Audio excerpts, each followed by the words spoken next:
วัดดี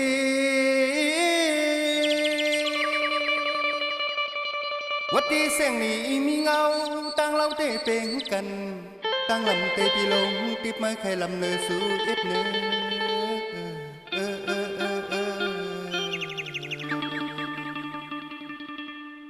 วัดดีสะเจโลทุนสาวหนุ่มก็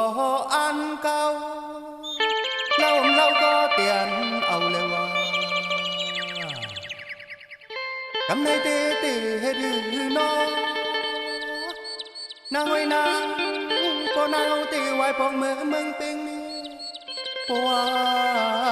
เลยกินข้าวแล้วไว้จอมตางจึงว่ามีไผ่เพียวเบิ่นเพียวเบิ่นกินให้ตกตางเบิ่นเพียวเบิ่นกินเขตกตางยัง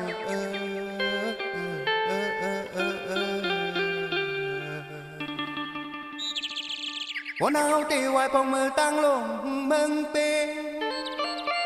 มันก็ไม่พี่หมายใครตายเป็นนกปิดจอนไปหยอกย้อนให้หยอกย้อนหยอกย้อนให้หยอกย้อนเมื่อน้องพองมือตั้งลงเมืองเป็นว่าเนี่ย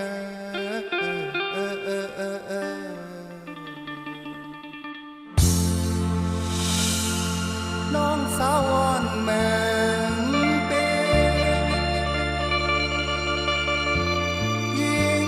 สาวอ่อนเมืองเป็งไว้น้องสาวอ่อนเมืองเป็ง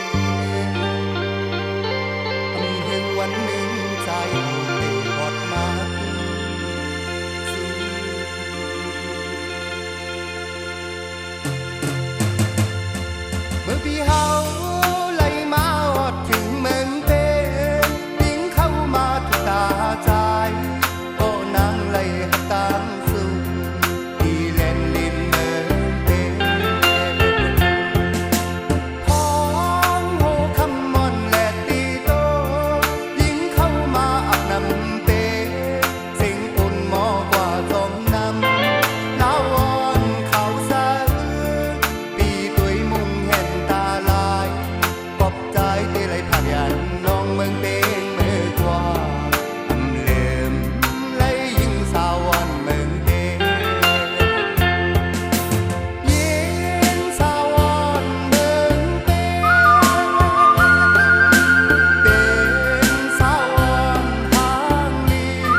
เมาเก่ง